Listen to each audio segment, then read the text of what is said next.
Potential energy of a charge in an external field. कल हमने क्या देखा था कि किसी चार्ज का कोई सिस्टम बनाना है हमें तो कितनी वर्क लगती है, यानी कि उस सिस्टम में कितनी पोटेंशियल एनर्जी स्टोर होती है, वो कल देखा था। अब ये डेरिवेशन करते तो हमने क्या देखा था कि जब Q1 नाम का चार्ज चल के यहाँ पे आता था तो उसको कुछ वर्क नहीं करना पड़ता। क्यों वर्क नहीं करना पड़ता था? बिकॉज उस स्पेस में कोई इलेक्ट्रिक फील्ड या कोई इलेक्ट्रिक पोटेंशियल नहीं था पहले से। अब हम क्या देख रहे हैं कि पहले से किसी ने एक्सटर्नल फील्ड एक्सटर्नल पोटेंशियल लगा के रखा है।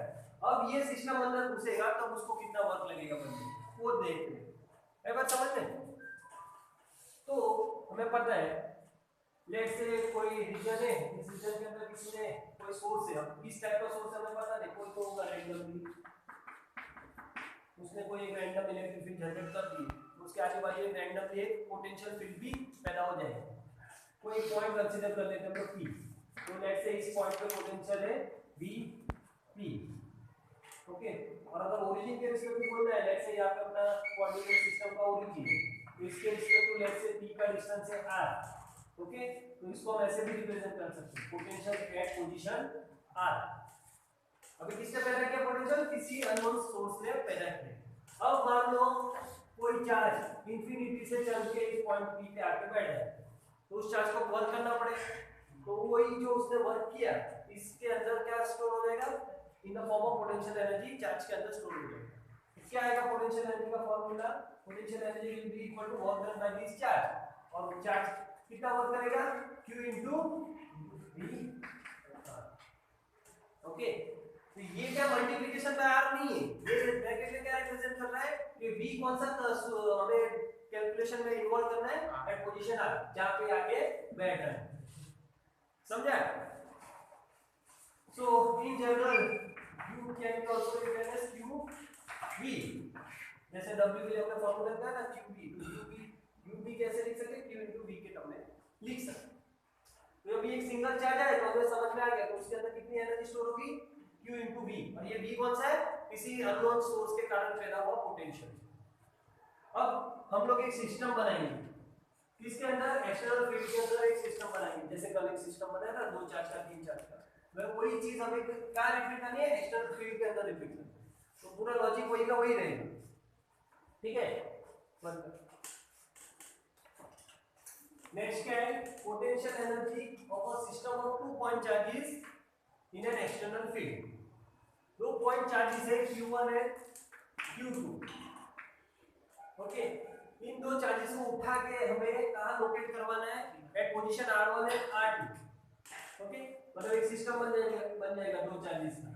तो ये सिस्टम बनाने के लिए हमें कितना वर्क लगेगा, और जो भी हम लोग को वर्क लगेगा वो इस सिस्टम के अंदर पोटेंशियल एनर्जी के फॉर्म में स्टोर हो जाएगा। तो अभी इसमें नया क्या है? ये जो चार्जेस जो चलते आ रहे हैं ना, वो ऐसे रीजन में आ रहे हैं जहां पे पहले से ही किसी ने इलेक्ट्रिक फील्ड क्रिएट करके रखी है, किसी ने पहले से ही एक इलेक्ट्रिक पोटेंशियल क्रिएट करके रखा है, ओके। तो एक अननोन कोई सोर्स है जो इलेक्ट्रिक फील्ड क्रिएट कर रहा है स्पेस के अंदर, उस स्पेस में हमने 2 पॉइंट सिलेक्ट कर दिए और position R1 and position R2, okay, with respect to origin. इस पोजीशन पे कोई पोटेंशियल क्रिएट हो रहा है VR1, और एक पोटेंशियल कौन क्रिएट कर रहा है? दिस अननोन सोर्स, और VR2 at position R2 by that same unknown source. अब जैसे Q1 नाम का चार्ज चल के यहां पे आएगा तो उसको कुछ वर्क करना पड़ेगा, ऑटोमेटिक तो आने लगेगा बिकॉज़ एक्सटर्नल फील्ड पहले से लगी हुई। तो वर्क डन बाय चार्ज 1 कितना होगा? Q1 into VR1, इतना वर्क करना पड़ेगा ना। तो उस वर्क होता है चार्ज इनटू पोटेंशियल। तो कौन चल के आ रहा है? Q1, और किसके पोटेंशियल जा रहा है? VR1 के अंदर, इसलिए उसको इतना वर्क करना पड़ेगा। अब जब ये सेकंड चार्ज चल के इधर आने को ट्राई करेगा तब क्या होगा? उसको एक्सटर्नल पोटेंशियल के अगेंस्ट प्लस इसके अगेंस्ट भी वर्क करना पड़ेगा, बिकॉज़ ये जब यहां आके बैठेगा तो खुद का भी एक पोटेंशियल फील्ड क्रिएट करेगा जो हर जगह फैलेगा। और सुपरपोजिशन प्रिंसिपल क्या कहता है? हर एक आदमी अपना इफेक्ट डालेगा in respect of presence of other. तो भले ये छोटा है और वो बड़ा हो तो फर्क नहीं पड़ेगा, इसका भी इफेक्ट यहाँ दिखेगा और उसका भी यहाँ पे दिखेगा, ओके। सो सेकंड वाले चार्ज को वर्क कितना करना पड़ेगा? Work done by the second charge will be W1 plus Q2 into V R2, पहले एक्सटर्नल फील्ड के अगेंस्ट इतना वर्क करना पड़ेगा, प्लस इस छोटे चार्ज Q1 के अगेंस्ट भी वर्क करना पड़ेगा। तो लेट्स से इन दोनों के बीच में डिस्टेंस कितना है? R12, छोटे चार्ज के केस उसको वर्क कितना करना पड़ेगा 1/4 q1 q2 divide by r12। ये कल हमने डिराइव किया था ना, दो चार्जेस को इकट्ठा करने के लिए इतनी एनर्जी चाहिए, तो अभी भी उतना ही एनर्जी लगेगा उसको। तो एक्स्ट्रा क्या घुस गया उसके अंदर, ये चीज सेकंड चार्ज के साथ में, ये कल भी हमने देखा, अब से वो एक्सटर्नल के साथ भी एडिशनल एनर्जी उसमें ऐड हो जाएगी। तो ओवरऑल वर्क डन, ये जो सिस्टम बनाने के लिए कितना लगेगा, overall work will be W1/W2 and this overall work will be stored in the form of potential energy of this system। इसका मतलब लिख सकते हैं potential energy of this system will be W1/W2। इस सब ऐड करेंगे तो क्या बचेगा, Q1 dR1 plus Q2 dR2 plus 1/4 Q1 Q2। ये है आपका फॉर्मूला।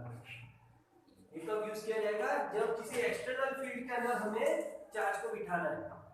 तो 2 साल पहले ये डेरिवेशन पूछी गई थी एग्जाम में, derive an expression for potential energy of a charge system in an external field। ये टॉपिक के ऊपर क्वेश्चन आया है, तो उसमें यही डिराइव करके यहां तक खत्म करना है। सिंपल प्योर लॉजिक है, कुछ नया किया नहीं है इसमें।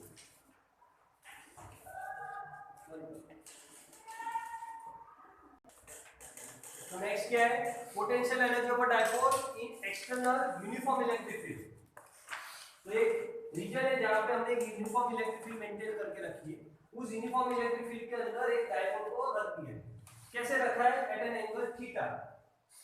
The dipole moment p is making angle theta with the electric field, उस एंगल पे उसको हमने रख दिया है।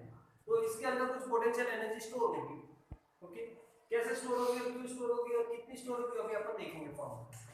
सी, जब भी किसी डाइपोल को हम एक्सटर्नल फील्ड में रखते हैं तो क्या होता है, उस पे टॉर्क लगता है। यूनिफॉर्म फील्ड में क्या लगता है, सिर्फ टॉर्क लगता है, नेट फोर्स 0 होता है। तो टॉर्क लग के वो क्या करने को ट्राई करता है, उसका जो डाइपोल मोमेंट है उसको इलेक्ट्रिक फील्ड के साथ पैरेलल अलाइन करने को ट्राई करता है, क्योंकि इस पोजीशन पे पोटेंशियल क्या बोलते हैं, टॉर्क 0 हो जाएगा। ठीक है, अब इस डाइपोल को अगर मुझे रोटेट करके किसी एंगल पे लाना है तो ऑटोमेटिक रोटेट होगा क्या, नहीं होगा। इसकी नेचुरल टेंडेंसी है पैरेलल देना, ऑटोमेटिक रोटेट होकर एंगल थीटा पे नहीं आएगा, हमें कुछ एक्सटर्नल वर्क करना पड़ेगा। ओके, किसके अगेंस्ट, इस टॉर्क के अगेंस्ट। तो से टॉर्क ही है जो उसको पैरेलल लाके अटका रहा है, तो उसके अगेंस्ट हमें कुछ वर्क करना पड़ेगा उसको थीटा एंगल पे अलाइन करने के लिए। और जो भी हमने वर्क किया थीटा एंगल पे अलाइन करने के लिए, वो इसके अंदर किस फॉर्म में स्टोर हो जाएगा, पोटेंशियल एनर्जी के फॉर्म में स्टोर हो जाएगा। अब जैसे आप उसको रिलीज करोगे वही पोटेंशियल एनर्जी आपको रिटर्न मिल जाएगी in terms of kinetic energy. Okay, तो कितनी अमाउंट में स्टोर होती है वो अभी फार्मूला उसका डिराइव करते हैं। तो we know that whenever a dipole is kept at an angle theta with respect to electric field, the torque acting on that dipole will be p sin theta. ये हमने आगे डिराइव किया है। Now let's say ये जो dipole है theta angle पे था ना, उसको थीटा से शिफ्ट करके कितना डिस्प्लेस करा है, let's say by d theta angle उसको डिस्प्लेस करा है। तो हमें कुछ स्मॉल वर्क लगेगा, कितना small work done to move the dipole by an angle d theta will be cos into d theta. कहां से है फार्मूला, 11th स्टैंडर्ड से है, रोटेशनल मोशन में से। वर्क का फार्मूला क्या है, फोर्स इनटू डिस्प्लेसमेंट। फोर्स का रोल कौन प्ले करता है, टॉर्क, और डिस्प्लेसमेंट का कौन प्ले करता है, एंगल, एंगुलर डिस्प्लेसमेंट। तो वर्क होगा cos into d थीटा। तो टॉर्क की वैल्यू डालो, d sin theta d theta.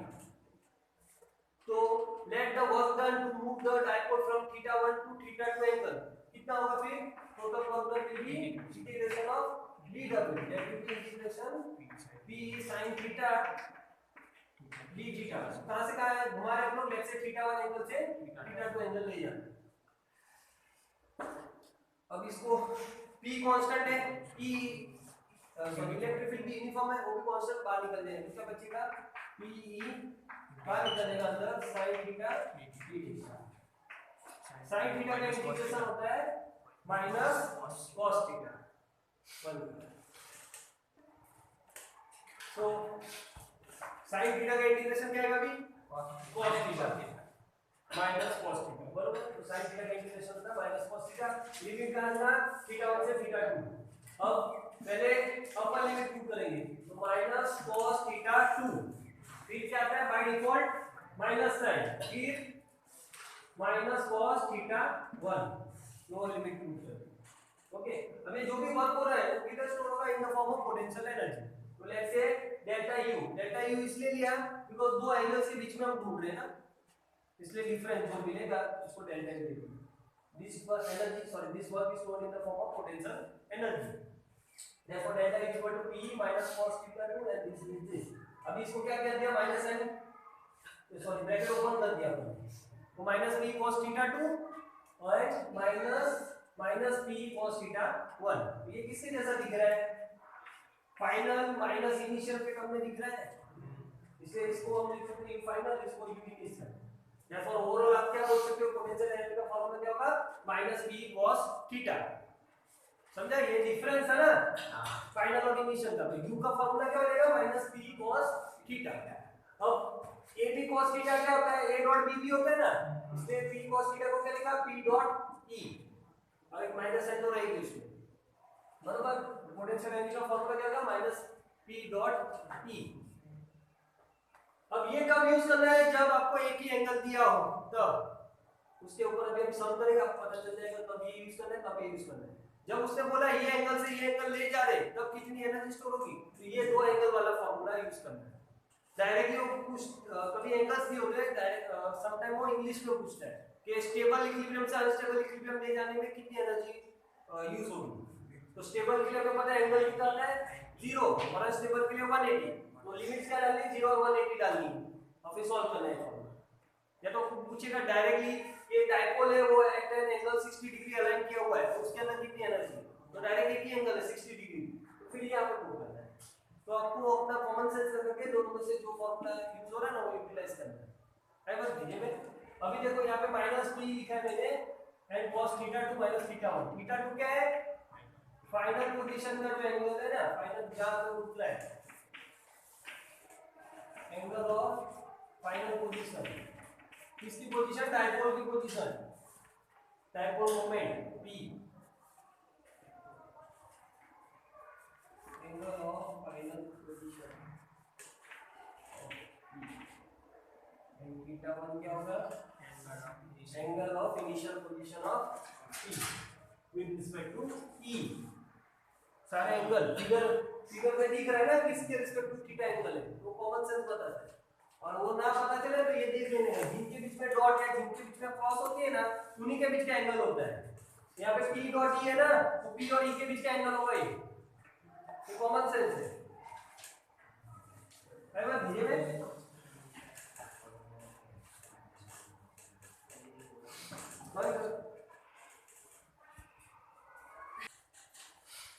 Special case, अगर p dipole moment is parallel to electric field, तो दोनों बीच में एंगल कितना होगा theta, then our torque will be p sin 0 will be equal to 0, और potential energy minus p cos 0, cos 0 की value 1 होती है, इसलिए हो जाएगा माइनस p। ये उसकी मिनिमम वैल्यू है पोटेंशियल एनर्जी की, डाइपोल की मिनिमम पोटेंशियल एनर्जी कितनी हो सकती है, माइनस p। ओके, और इस कंडीशन को क्या कहते हैं, स्टेबल इक्विलिब्रियम वाली कंडीशन कहते हैं, क्योंकि इक्विलिब्रियम में क्या होना चाहिए, टॉर्क 0 होना चाहिए, प्लस अगर पोटेंशियल एनर्जी मिनिमम है तो वो स्टेबल इक्विलिब्रियम कहा जाएगा। तो स्टेबल इक्विलिब्रियम की कंडीशन क्या हो गई, potential energy minimum and torque must be 0, और ओरिएंटेशन क्या होगा, p must be parallel to e। आपको लिख के आना है, जब भी पूछे ना ओरिएंटेशन क्या होगा या व्हाट पोजीशन, तो बोलना है p parallel to e, theta equal to 0 180, ये सब नहीं लिखना है, आपके समझने के लिए गधो, ये फिगर बना के आओ, p पैरेलल टू e।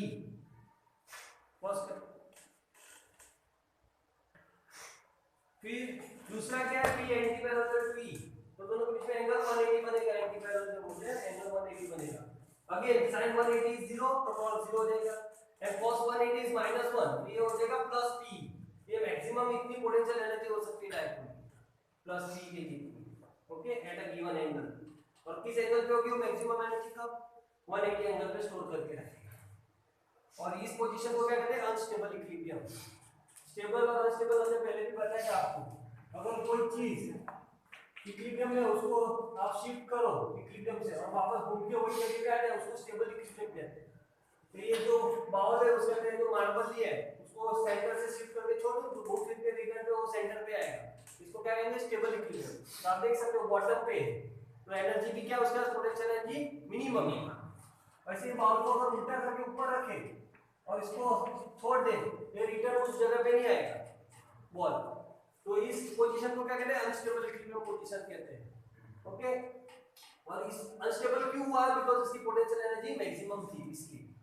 तो डायपोल के केस में भी वैसा ही है, ये सब ग्रेविटी के एग्जांपल है, ये इलेक्ट्रिक फोर्स के एग्जांपल है, तो उसमें भी वही है जब पैरेलल होगा ना तो वो स्टेबल इक्विलिब्रियम बिकॉज़ एनर्जी उस टाइम पे उसका मिनिमम है, और जब एंटी पैरेलल होगा ना तब उसमें एनर्जी मैक्सिमम और वो पोजीशन अनस्टेबल होगी।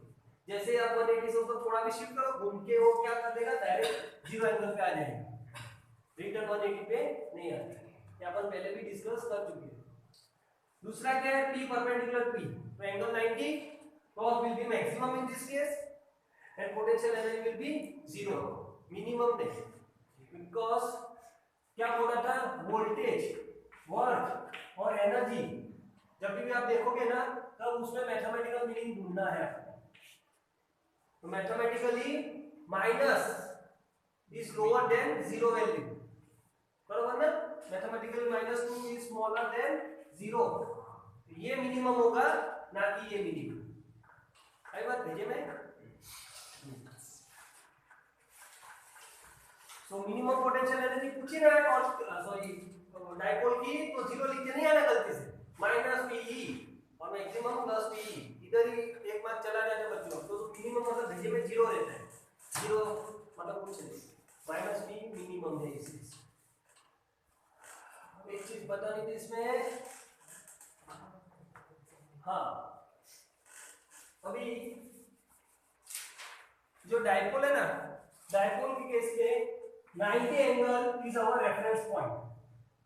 11th स्टैंडर्ड में एक पॉइंट हमने बताया था रेफरेंस पॉइंट करके पॉइंट बोलते थे। रेफरेंस पॉइंट का मतलब एक ऐसा पॉइंट जहां पे आपकी पोटेंशियल एनर्जी आप 0 मान लो, उसको रेफरेंस पॉइंट है। Reference point is a point where you assume your potential energy to be 0।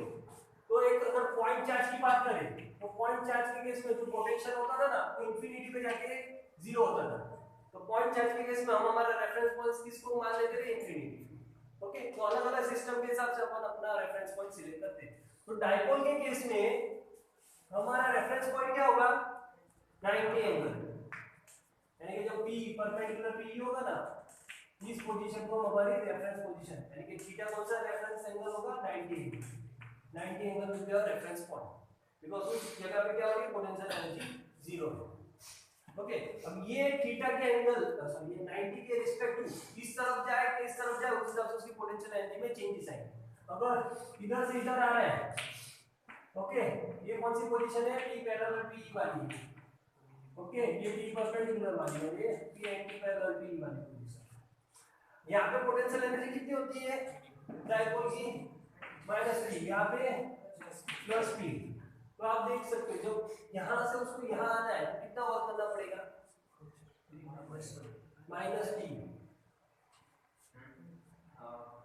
Automatic आएगा। जब भी ऑटोमेटिक आता है ना तो वर्क विल बी नेगेटिव, तो आप यहाँ पे छोड़ो तो लॉग उसको क्या करेगा पैरेलल में लौट आएगा तो -P वर्क करके इधर आ जाएगा, बराबर। यहाँ से उसको अगर इस तरफ आना है तो +P वर्क उसको करना पड़ेगा, वो ऑटोमेटिक आएगा नहीं, हमें धक्का मार के लाना पड़ेगा। कितना धक्का मारना है +P, बराबर।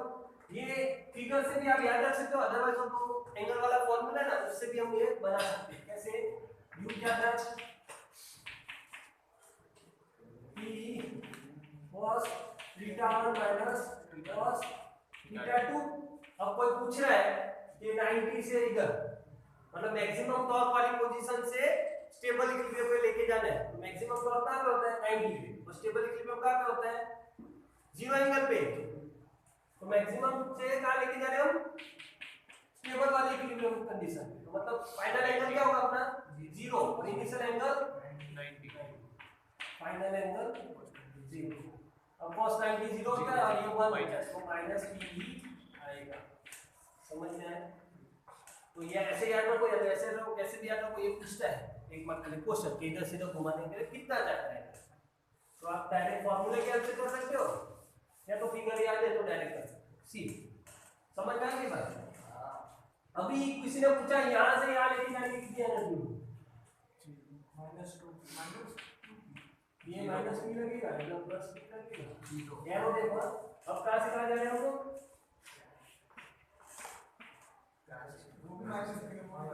यहाँ से यहाँ ऑटोमेटिक आएगा क्योंकि अनस्टेबल से स्टेबल ऑटोमेटिक आएगा, तो कितना p और p तो -2p एनर्जी लेके आएगा। ये इंटरवल कितना है p का है ना और ये भी p का और ऑटोमेटिक आ रहा है इसलिए -p सर लेकिन वो तो इक्विलिब्रियम नहीं होता। हां अनस्टेबल है पर इक्विलिब्रियम तो है। इक्विलिब्रियम है ना, और वहां से अगर इधर लाना है तो क्या होगा, तो जाएगा नहीं, ऑटोमेटिक नहीं जाएगा, ऑटोमेटिकली तो नहीं है, बंद करेगा। तो ये अनस्टेबल पोजीशन से थोड़ा भी उसको डिस्टरबेंस हुआ ना तुरंत ही ऑटोमेटिक चल के इधर आ जाएगा, थोड़ा भी माइनर डी थीटा एंगल भी हमने उसको डिस्टर्ब किया ना अनस्टेबल से तो तुरंत ही घूम के स्टेबल इक्विलिब्रियम पे पहुंच जाएगा। तो हमें उसको लाने के लिए कोई वर्क करना नहीं पड़ेगा। ओके ये जो डी थीटा हमने डिस्टर्बेंस दिया वो तो बहुत निगलिजिबल है, दैट इज 0। यहां से यहां कितना वर्क कर लग जाएगा -2p ऑटोमेटिक है, और फिर यहां से यहां जाना है तो +2p सिंपल। वैसे यहां से यहां जाना है तो यहां से सीधे यहां -p और ये भी -p, तो दोनों मिलके -2p, और यहां से यहां जाना है तो +2p और यहां से यहां +p सिंपल। यस या तो आपको फार्मूला याद रखो या फिगर याद रखो, बेटर में तो फार्मूला ही बोलता है याद रखो, डालो वैल्यू मिल जाती है तो ठीक है। मैं एरो बोल के यहां आ जाए ऊपर ले समझा, तो सी वो आपको एंगल डायरेक्टली नहीं देते एग्जाम में, क्या बोलते हैं ये पोजीशन बोल के रखते हैं, स्टेबल अनस्टेबल मैक्सिमम टॉर्क वाली पोजीशन, ऐसे इनडायरेक्टली क्वेश्चन पूछते हैं, तो आपको पहचान लेना कि एंगल कौन सा है। आई बात भेजे behaviour of conductor in electrostatic fields. कौन से सिचुएशन की बात कर रहे हैं, electrostatic. Electrostatic means charges are not allowed to move, charges move नहीं कर सकते, जब तक मूव नहीं कर रहे तब तक वो इस कैटेगरी में बैठते हैं इलेक्ट्रोस्टैटिक। मूव करेंगे तो उसको क्या कहलाता है, इलेक्ट्रिक करंट कहलाता है। काइनेटिक क्या होता है,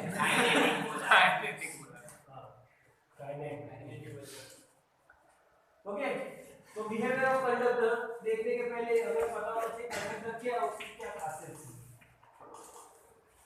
basically depending on the electrical properties of material can be classified into 4 basic category. एक होता है कंडक्टर, इंसुलेटर और तीसरा होता है सेमीकंडक्टर। इस सेमीकंडक्टर के ऊपर एक पूरा चैप्टर है, चैप्टर नंबर 40। इंसुलेटर का तो हमें कोई जरूरत नहीं है स्टडी है, डे टू डे लाइफ में तो है। सेमीकंडक्टर का जैसा उपयोग होता है इसलिए इसके ऊपर एक पूरा एक चैप्टर ही दे दिया। आपके जितने भी इलेक्ट्रॉनिक के सामान है ना सब सेमीकंडक्टर से ही बने हुए हैं। ओके कंडक्टर्स, तो इनमें क्या होता है खास, we know that every material is made up of atoms और एटम्स आपस में ग्रुपिंग को अलग के बैठे होते हैं। तो कंडक्टर्स के अंदर जो एटम्स की ग्रुपिंग होती है ना वो इस तरीके से होती है कि उनके जो आउटर मोस्ट शेल होते हैं ना वो ओवरलैप करके होते हैं, और ओवरलैप करने के कारण क्या होता है उनके जो आउटर मोस्ट शेल के इलेक्ट्रॉन्स है ना उनको पता ही नहीं चलता वो किस शेल को बिलोंग करते हैं, बराबर सब ओवरलैपिंग है। अभी एक सोसाइटी में रह रहे हैं आप लोग और सारे गेट्स खुले हुए हैं, ओके मतलब कोई दीवार ही नहीं बीच में आप, तो बच्चा जो नया बच्चा है उसको पता ही नहीं चलता वो किस घर को बिलोंग करता है, तो कहीं भी घूमता है सोसाइटी में, जो छोटा बच्चा होता है वो कहीं भी घूमता है, जैसे अलग ही पहुंचती है। ओके इसलिए क्या होता है कंडक्टर में खास क्या है, ढेर सारे फ्री इलेक्ट्रॉन्स होते हैं। फ्री मतलब सिर्फ सोसाइटी में घूम सकते हैं, इतने फ्री नहीं तो बाजार जा सकते। तो ये जो छोटे बच्चे हैं वो सोसाइटी में घूमते रहेंगे, ये उनकी खासियत है कंडक्टर में।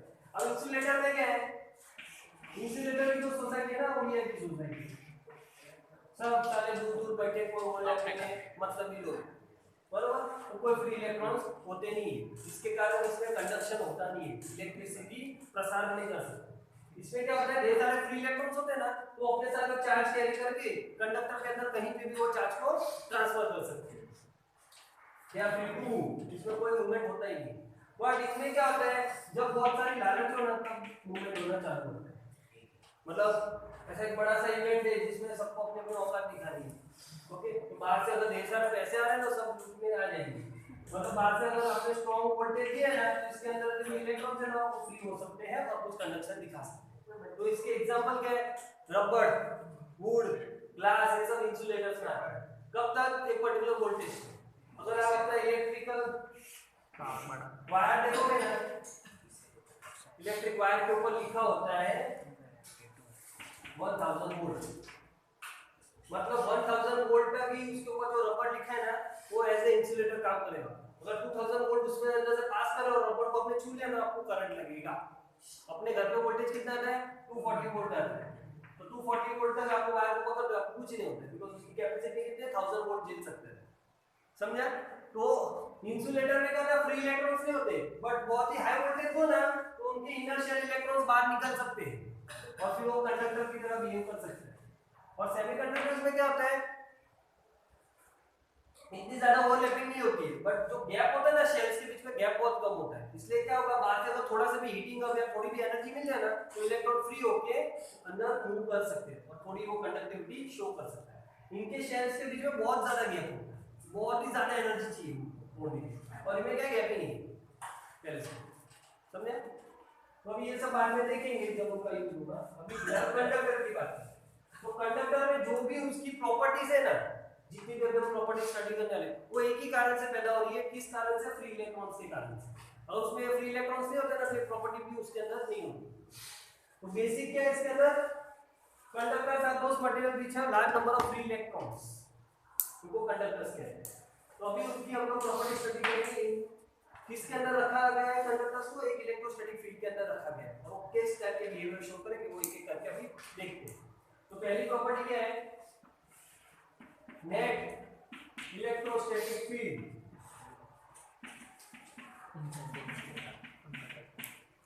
inside a conductor is zero. Net electrostatic field inside the conductor is always zero. Okay, अब इसके कुछ एग्जांपल लेके अपन उसको समझेंगे। मान लो कोई कंडक्टर है, इसको हमने कोई चार्जिंग नहीं की, तो इसके अंदर ढेर सारे एटम्स है, और एटम्स के हर से क्या जितना पॉजिटिव चार्ज होता है उतना उसके अंदर नेगेटिव चार्ज होता है, क्योंकि atom is overall a neutral quantity. ये न्यूट्रल कंडक्टर हमने लिया है। अब अगर गॉस लॉ अप्लाई करें, ओके, इस कंडक्टर के अंदर एक पॉइंट सिलेक्ट किया P, ओके, क्या लिखा है, इनसाइड जीरो, सरफेस और आउटसाइड जीरो नहीं लिखा है, इनसाइड मतलब सरफेस के अंदर। तो अंदर एक कोई पॉइंट लो और वहां पे क्वेश्चन सर्किल बना के अगर ढूंढने बैठूं मैं गॉस लॉ लगा के, तो क्या मिलेगा, net flux will be E dot ds divide by charge input epsilon not, but इसके अंदर चार्ज कितना है, जितना पॉजिटिव उतने नेगेटिव है, तो नेट चार्ज कितना, जीरो। तो नेट चार्ज जीरो होने के कारण क्या होगा, अंदर जो इलेक्ट्रिक फील्ड है वो भी जीरो ही मिलेगी। तो इनसाइड अ कंडक्टर, ये कौन सा कंडक्टर लिया, न्यूट्रल कंडक्टर, अंदर नेट फील्ड क्या होगी, जीरो। समझा? उसी तरीके से अगर इसके ऊपर चार्ज कर दिया है,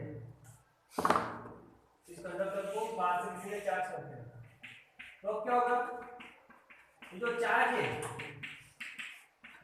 कंडक्टर के अंदर, चार्ज इज मूवेबल, तो due to that motion of charge वो सारा चार्ज क्या करेगा, अपने आप को रिपेल करके कहां पे अपने आप को डेवलप करेगा, सरफेस पे डेवलप करेगा। तो वंस अगेन आपने अंदर जितना भी चार्ज डाला होगा ना, since the charge is movable, conductor की खासियत है इलेक्ट्रॉन्स अंदर जो मूव करते हैं, तो इलेक्ट्रॉन मूव करेंगे और इस तरह मूव करेंगे, ये सारा चार्ज कहां पे ले जाएंगे, सरफेस पे। तो वंस अगेन जो भी अपने अंदर चार्ज है वो सारा चार्ज करेगा सरफेस पे, तो वापस आप अंदर ढूंढने बैठोगे इलेक्ट्रिक क्या मिलेगी, जीरो ही मिलेगी, net charge enclose is zero inside. अब सेकंड केस है बंद कर, तो एक न्यूट्रल कंडक्टर हो कि एक चार्ज कंडक्टर हो, दोनों केस में इलेक्ट्रिक फील्ड अंदर क्या है, जीरो। अब मान लो कोई बाहर से इलेक्ट्रिक फील्ड लगा रहा है, तब क्या होगा? तो लेट से दो प्लेट्स ली हमने, पॉजिटिव प्लेट एक नेगेटिव प्लेट, इसके कारण क्या होगा? दो प्लेट्स में इलेक्ट्रिक फील्ड क्रिएट होगी। ओके, लेट से ई एक्सटर्नल, ओके, एक जगह है वैक्यूम का डब्बा, उसके बीच में दो प्लेट लगा के अंदर बीच में इलेक्ट्रिक फील्ड क्रिएट करें। अब इस इलेक्ट्रिक फील्ड के अंदर बीच में क्या रख दिया हमने? कंडक्टर को रख दिया। अब क्या होगा? जैसे इसको रखेंगे तो अंदर जितने भी फ्री इलेक्ट्रॉन इस तरह अट्रैक्ट हो जाएंगे और सारे मूव करके इसकी बॉर्डर पे आ जाएंगे। 1 2 3 4 5, ठीक है, सारे इलेक्ट्रॉन इस तरह मूव करके आ जाएंगे और क्या होगा? इधर उतना ही पॉजिटिव चार्ज खाली रह जाएगा। ओके, ये कब तक चलते रहेगा? मोशन कब तक चलते रहेगा इलेक्ट्रॉन का? सरफेस पे आके तो रुकेंगे, पर कब तक ये चलते चलते अब देखो क्या होता है, कब तक चलेंगे आप अंदाजा लगा सकते हैं। मान लो पहले कुछ इलेक्ट्रॉन ट्रैवल करके पहुंच गए वहां पे, तो क्या होगा? ये एक्सटर्नल फील्ड है और इसकी ये बाउंड्री पे पॉजिटिव चार्ज डेवलप हो रहा है, इस बाउंड्री पे नेगेटिव चार्ज डेवलप हो रहा है, मतलब अंदर भी एक प्लेट्स क्रिएट हो रही है, बाउंड्रीज पे प्लेट्स क्रिएट हो रही है और इन प्लेट की खुद की एक इलेक्ट्रिक फील्ड होगी, किस तरफ होगी? प्लस से माइनस की तरफ।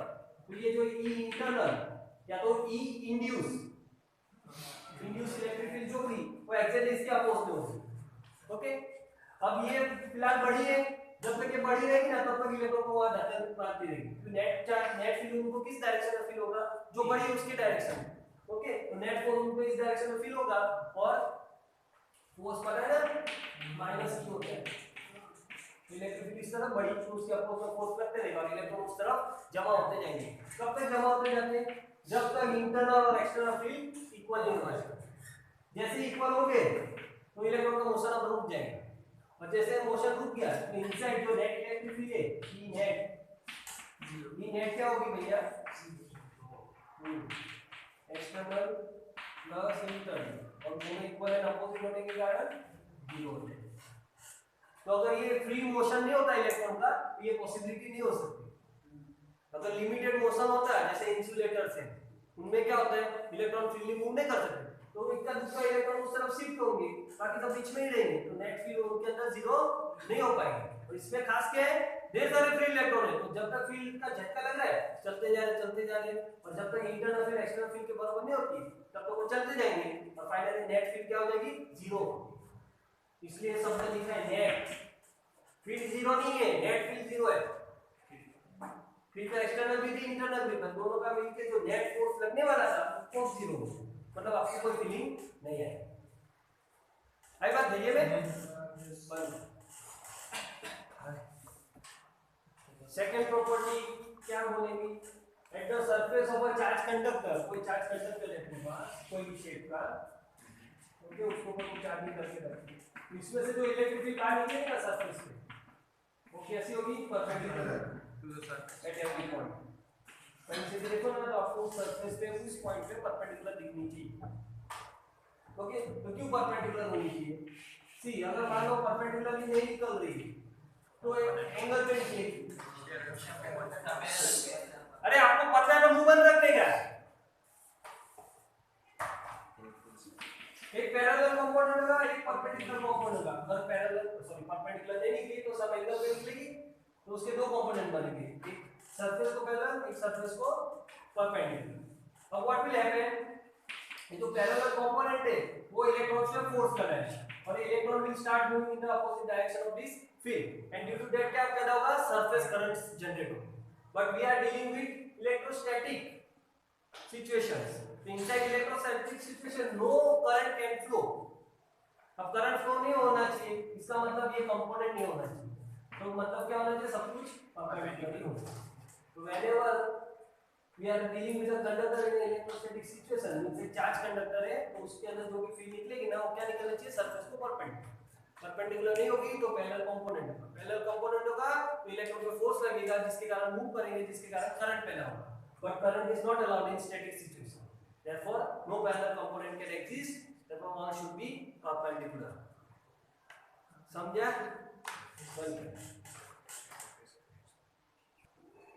Third property, net charge in the interior of the conductor is 0।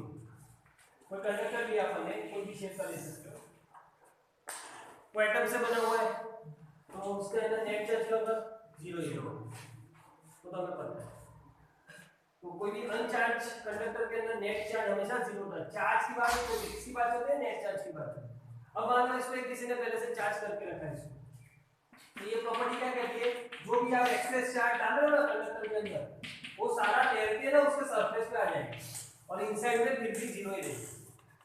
तो कोई एक न्यूट्रल कंडक्टर था, उसके अंदर बाहर से हमने चार्ज बिछाया, वो चार्ज तैर के क्या आ जाएगा, सरफेस पे आ जाएगा, ओके, और वापस से अंदर जो नेट चार्ज है वो 0 ही दिखेगा। तो ये अभी अपने को प्रूफ करना है। तो क्या करेंगे, गॉस लॉ अप्लाई करेंगे। कैसे, मान लो अंदर कोई पॉइंट सिलेक्ट किया P, ओके, सेंटर से उसका डिस्टेंस है स्मॉल, उस P के आजू बाजू एक कॉन्स्टेंट सरफेस बना दिया, उसका भी गॉस लॉ अप्लाई करें तो क्या दिखेगा, E dot ds will be equal to Q enclosed by epsilon naught। Now ये E कौन सी है, इनसाइड द कंडक्टर वाली E है ना, वो सरफेस अंदर है कंडक्टर, वो इलेक्ट्रिक फील्ड भी इंटीरियर वाले ही हमें काउंट करनी है।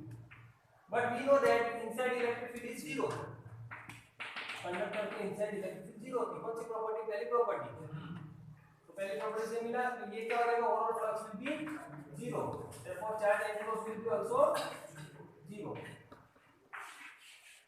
तो इस लूप के अंदर कोई चार्ज नहीं है। तो धीरे धीरे अगर इस लूप की साइज बढ़ाए, कहां तक बढ़ा सकते हैं, सरफेस तक, क्योंकि इंटीरियर सरफेस के जस्ट अंदर सब कुछ इंटीरियर है, तो इंटीरियर में उसकी साइज बढ़ा के देखे तो हर एक जगह पे आपको चार्ज 0 ही मिलेगा।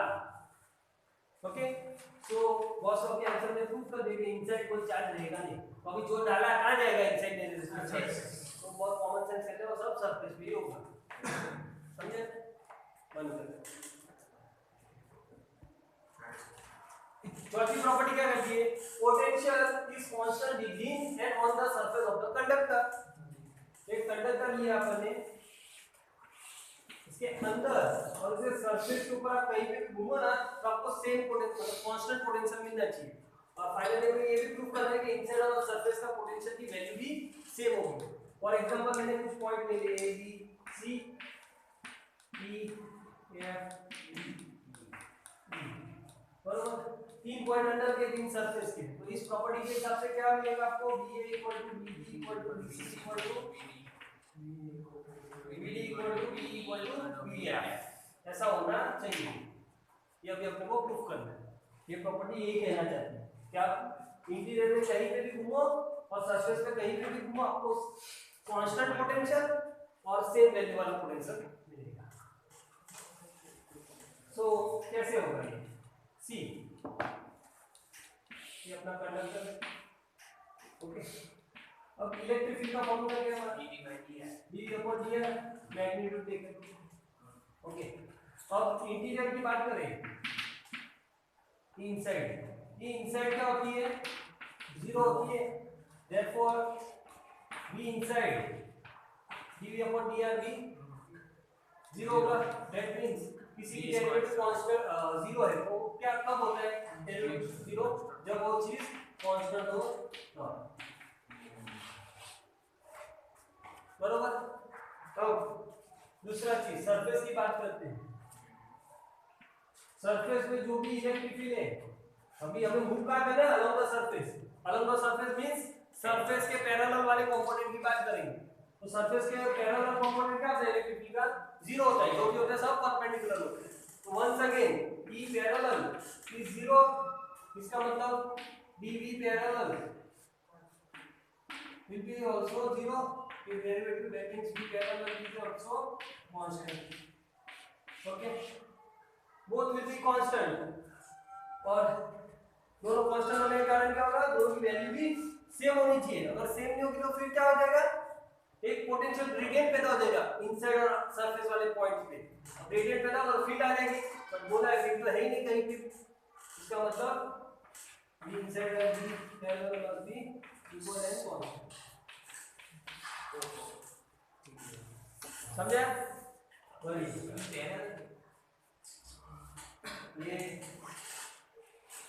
ये पहला, ये दूसरा, हाँ, ई पैरेलल बेटा, तो इधर देखो